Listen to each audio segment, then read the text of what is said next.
به نام خداوند پدر و پسر و روح القدس. دوستان، وقتی که پاتریک 16 سالش بود، مهاجمان اون رو از بریتانیای روم به ایرلند بردند و به بردگی فروختند. 6 سال در اسارت و دور از خونه و خانواده زندگی کرد و توی طویله ازش استفاده می‌کردن. برده بود که توی طویله کار می‌کرد با حیوونا. سرانجام تونست فرار کنه و برگرده به بریتانیا نزد خانواده‌اش. سالها بعد پاتریک بر این باور بود که خداوند داره اون رو میخونه که برگرده به سرزمینی که در اون رنج کشیده بود. بنا به روایت تاریخی در سال 432 میلادی به عنوان اسقف مبلغ به ایرلند برگشت. مسیحیت قبل از اون در بخش‌های از ایرلند حضور داشت، ولی پاتریک به گسترش بیشتر انجیل کمک کرد، نوعیمانان رو تعمید داد، کلیساهای مسیحی تشکیل داد و کلیسا رو تقویت کرد و خدمتش انقدر مؤثر بود که بعدها به رسول ایرلند مشهور شد. پاتریک میتونست اجازه بده رنجی که کشیده بود، دردی که تحمل کرده بود، نگاه اون رو نسبت به مردم ایرلند شکل بده، ولی در عوض بر این اعتماد کرد که خداوند از خاک درد او حیاتی تازه میخواد به وجود بیاره. پاتریک نه فقط کارهای تبلیغی انجام داد، بلکه در برابر بی‌عدالتی ایستاد و در یک نامه سرباز به سربازان کورتیکوس کشتار و بردگی نوعیمانان مسیحی رو محکوم کرد. با بی‌عدالتی مخالفت کرد، ولی به روش عیسی، به راه عیسی وفادار موند. این تنش رو ما در مثال امروز می‌بینیم. مثال انجیل. کشاورزی توی مزرعه‌اش بذر نیک می‌کاره. شب هنگام دشمنی میاد و در میان گندم‌ها علف‌های هرز می‌کاره. وقتی خادمان متوجه میشن میخوان چیکار کنن؟ میخوان علف‌های هرز رو بیرون بکشن و دور بریزن. کشاورز میگه چی؟ میگه صبر کنید، چون ریشه ها در هم تنیده هستند. اگه شتاب زده عمل کنی، ممکنه از ریشه کندن علف‌های هرز به ریشه های گندم ها هم آسیب بزنه. خادمان یه مزرعه‌ای میخوان که فقط پر گندم باشه. این چیزی نیستش که ما در کلیسا میخوایم. ولی کشاورز میدونه که یه مزرعه خیلی کارش پیچیده تر هست. به این آسونی نیست. این مثل به یکی از عمیق‌ترین پرسش‌های ایمان میپردازه. اگه ملکوت خداوند حقیقتاً از طریق عیسی آمده، چرا شر هنوز وجود داره؟ چرا بیرحمی، بی‌عدالتی، خیانت، خشونت و رنج ادامه داره؟ چرا انسان‌های بیگناه رنج میکشن در حالی که بدکاران کامیاب به نظر میان؟ چرا خدا اجازه میده که مزرعه‌اش در آشفتگی بمونه؟ عیسی شر رو جدی میگیره و به کشاورز به روشنی میگه دشمن این کار رو کرده، این بذرهای علف هرز رو پاشیده. با این حال به ما اطمینان میده که شر تا ابد باقی نخواهد بود. زمان برداشت فرا خواهد رسید و خداوند اون چیزی رو که آفرینش رو فاسد کرده و از انسانیت تهی کرده داوری خواهد کرد. این روایت به ما یادآوری میکنه که ملکوت خداوند از زمان عیسی شروع شده و همچنان به سمت تحققش ادامه داره. حاکمیت خدا الان حاضر هست، حتی زمانی که شر و شریران دارن به کارشون ادامه میدن. وجود علف‌های هرز به این معنا نیستش که بذر نیکو شکست خورده. هرچند خداوند همیشه در کار هست، هرچند که اغلب کار خداوند آرومتر هست و صبورانه تر از اون چیزی که ما ترجیح میدیم. دوستان، شر و شرارت مثل انگل عمل میکنه. شر هیچ نیکویی توش نیست، هیچ قدرتی نداره، توانی نداره و برای اینکه فعال بشه میاد به یک چیز خوب میچسبه و اون رو منحرفش میکنه، مثل سلول سرطان میمونه. غرور میاد به چی میچسبه؟ به رهبری. طمع به خواسته های ما. بیرحمی به چی میچسبه؟ به اشتیاق ما برای عدالت. دیدید خیلی وقتا اشخاص میگن که میخوایم عدالت برقرار کنیم، ولی اون عدالت چی هست؟ با بیرحمی میخوان انجامش بدن، با جنگ میخوان انجامش بدن. میل به کنترل به چی میچسبه؟ به محبت و اون رو منحرف میکنه. خود برتربینی به دینداری میچسبه. این حقیقت رو ما هم در جهان میبینیم، هم در کلیسا. کلیسا بدن مسیح است که گرد کلام خدا و آیین‌های مقدس جمع شده و از روح القدس پر شده. با این حال کلیسا از اشخاصی تشکیل شده که هنوز در حال تحول، شفا یافتن و تقدیس شدن هستند. گندم و علف هرز میتونه در یک کلیسا، در یک خدمت و حتی در وجود یک شخص همزمان رشد کنه. کلیساها ممکنه فیض رو اعلام کنند ولی به تدریج قضاوتگر بشن. ایمانداران ممکن هستش که سنت‌های کلیسا رو گرامی بدارند اما از تغییر هراسان باشن. خدمت‌هایی که ما با اشتیاق صادقانه برای خدمت به دیگران شروع می‌کنیم می‌تونن به تدریج تحت تأثیر رقابت یا نیاز به دیده شدن قرار بگیرن. رهبرانی که خدمتشون رو با غیرت حقیقی آغاز کردن برای خداوند ممکنه که بیش از پیش نگران قدرت و اقتدار خودشون بشن. حتی کلیساهایی که به فراوانی از محبت سخن میگن ممکنه اجازه بدن رنجش، غیبت، تبعیض و طرد دیگران در زیر سطح ریشه بدونه. با این حال کلیسا مقدس هست. چرا کلیسا مقدس هست؟ چون مسیح مقدس هست. چون مسیح قدوس هست. مسیح هستش که کلیسا رو مقدس میکنه، نه کارهای ما.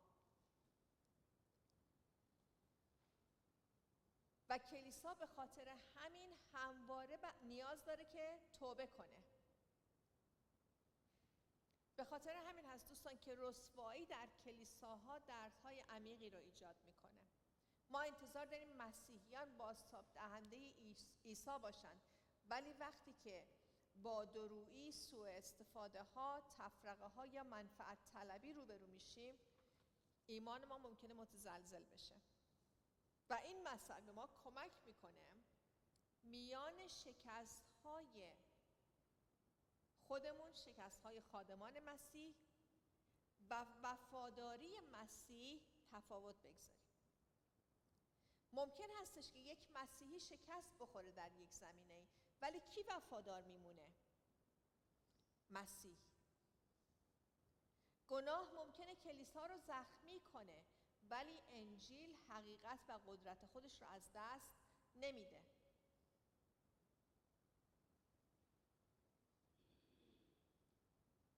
هفته پیش داشتم با یک عزیزی صحبت میکردیم و ایشون گفتن که من وقتی که کلیسا میام روز یک شنبه، نه به خاطر شما میام، نه به خاطر اینکه از کی خوشم بیاد خوشم نیاد، به خاطر مسیح میام کلیسا.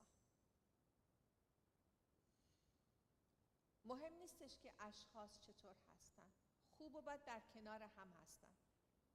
البته این تعلیم بهانه‌ای برای توجیه بدکاری نیست.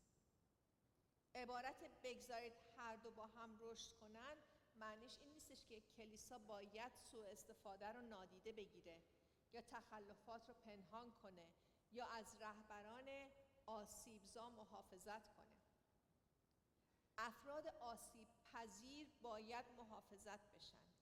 گناه باید نام برده بشه. رهبران باید پاسخگو باشن و بعضی وقتها لازم هستش که افرادی که در جایگاه‌هایی هستن که میتونن آسیب بزنن از اون جایگاه‌ها برکنار بشن. در این حال اسقف رابرت بران الهیدان برجسته کاتولیک هشدار میده که میل به پاکسازی، میل به اینکه همه چیز باید مقدس باشه، همه چیز باید پاک بدون نقص باشه، میتونه ویرانگر باشه خودش. در طول تاریخ مسیحیان گاهی با برخی انسانها مثل علفهای هرزی رفتار کردند که باید محکوم بشن یا طرد بشن یا نابود بشن و این وظیفه کلیسا نیست. اونها در اشتیاق خود برای دفاع از ایمان به انسانهای وفادار آسیب زدند. اختلاف نظرها رو با شرارت اشتباه گرفتند و در حالی که از تعلیمات دفاع می‌کردند محبت رو از دست دادند. جراحی رو تصور کنید که یک تومری رو پیدا میکنه در یک شریان حیاتی، مثلا در مغز، مثل مادر برادر علی. بیمار باید درمان بشه ولی هر برش به دقت فوق‌العاده نیاز داره. یک کوچکترین حرکت اون چاقو بدون ملاحظه ممکنه حیات مریض رو چیکار کنه؟ نابود کنه. حیات کسی رو که میخوای نجاتش بدی اگه با بی‌دقتی عمل کنی از دست میره. کلیسا هم به همین حکمت احتیاج داره. اصلاح باید از افراد آسیب پذیر محافظت کنه، در پی حقیقت باشه، فرصت توبه حقیقی به اشخاص بده و اون چیزی رو که هنوز قابلیت شفا داره حفظش کنه. رحمت و پاسخگویی به همدیگه تعلق دارن. رحمت بدون پاسخگویی آسیب رو ول میکنه، نادیده میگیره. پاسخگویی بدون رحمت خشن و ویرانگر میشه. پس این مسئله امروز به ما میخواد چی بگه؟ اول، اون چیزی رو که در درون خودمون در حال رشد هست در نظر بگیریم. تشخیص علفهای هرز در یک شخص دیگه، یک جماعت دیگه یا یک فرقه کلیسایی دیگه خیلی آسون هست. ولی دیدن اون چیزی که به نیکویی ما، اون انگلی که به نیکویی ما چسبیده چی هست؟ دشوارتره. اول خودمون را آزمایش کنیم. بعضی وقتا حقیقت رو وقتی که میخوایم بیان کنیم تا یک حدی برای کمک کردن و تا یک حدی برای اثبات نظر خودمون بیان میکنیم. یعنی حقیقت رو برای خود حقیقت نمیگیم. برای چی میگیم حقیقت رو؟ که بگیم ما حق به جانبیم. خدمت وفادارانه وقتی که مورد قدردانی قرار نمیگیره ممکنه با رنجش آمیخته بشه. من این همه خدمت کردم هیچ کس نگفت دستت درد نکنه. گاهی از سنت ها به دلیل ترس دفاع میکنیم. و در تلاشمون برای عدالت میتونیم اجازه بدیم که خشم ما به تحقیر تبدیل بشه، به تحقیر دیگران. پس کلیسا خونده شده، من و شما، ما با هم خونده شدیم که صادقانه فکر کنیم که چه چیزهایی میتونه باعث یا مانع آشکار شدن کامل زندگی مسیح در میان ما بشه. چه چیزی؟ اینو دوباره میگم، ما دعوت شدیم که صادقانه فکر کنیم که چه چیزی در میان ما میتونه مانع آشکار شدن حیات مسیح باشه. آیا ممکن است که غرور بر خدمت ما تأثیر بگذاره؟ یا میل به کنترل شیوه رهبری ما رو شکل بده؟ آیا رنجش میتونه بر تلاش ما برای عدالت اثر بگذاره؟ یا آسایش طلبی ما رو از پذیرفتن تغییرات ضروری باز داره؟ هدف این پرسش ها این هستش که ما رو به فروتنی عمیق‌تر، آزادی بیشتر و وفاداری تازه هدایت کنه. تمثیل امروز ما رو به فروتنی دعوت میکنه. همه ما درون مزرعه هستیم و همه ما به رحمت خدا وابسته هستیم و نیاز داریم و پیوسته احتیاج به تحول داریم، احتیاج به توبه داریم. دوم، با شر و شرارت طوری مقابله کنیم که از انسانها محافظت بشه و در خدمت ما شفا باشه. زمانهایی وجود دارن که مسیحیان باید به وضوح صحبت کنند، رفتار آسیبزا رو متوقف کنند و در برابر بی‌عدالتی بایستند. صلح سطحی نباید یه پوششی باشه برای سوء استفاده، بی‌صداقتی، نژاد پرستی، بهره کشی یا بیرحمی. ولی شیوه پاسخ ما اهمیت داره. در یک کلیسا چه شکلی میتونه باشه؟ میتونه شکل این باشه که ما در برابر غیبت مقاومت کنیم. اگه حرفی داریم با محبت و به طور مستقیم بیان کنیم. با دقت به دیگران گوش بدیم. با دقت به دیگران گوش بدیم.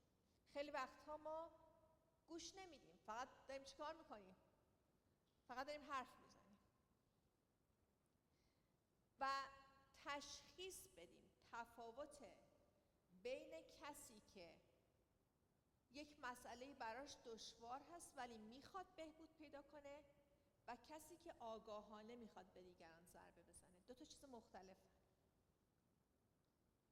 نمیتونیم هر دو رو با یک دید نگاه کنیم. و این باعث میشه که افراد آسیب پذیر محافظت بشن و فرصت برای توبه حقیقی برای اشخاص مهیا بشه. پاتریک اجازه نداد شری که در حق اون انجام شده بود تعیین کنه که اون به چه انسانی تبدیل میشه. در برابر بیرحمی ایستاد و به انجیل خدمت کرد. کلیسا هم باید با همین روح با شر مقابله کنه، با شجاعت، حقیقت، رحمت و محبت. سوم، خودمون رو وقت به بار آوردن ثمرات ملکوت کنیم.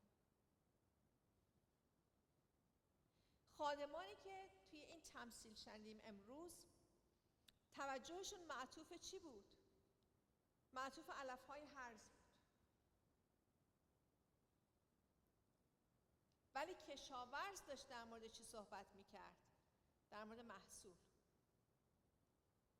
کلیسا هم میتونه این کار رو انجام بده. خیلی وقتها ما وقتمون رو صرف گفتگو درباره مشکلات، تهدیدها، افول و کسانی که خطاکار هستن میکنیم. و میتونه انقدر این پیش بره که تمام وقت ما رو بگیره و از کار مسیح غافل بشیم. من وقتی که دل شکسته میشم بعضی وقتا یا اعصابم به هم میریزه توی مسئله میافتم، میبینم من امروز مثلا چقدر از وقتم رو گذروندم به فکر کردن در مورد اینکه این فلان کس چرا نیامد کلیسا، این فلانی چرا این کار نکرد.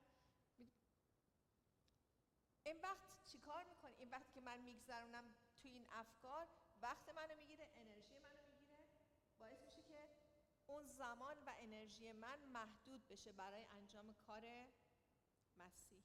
پس باید آگاه باشیم.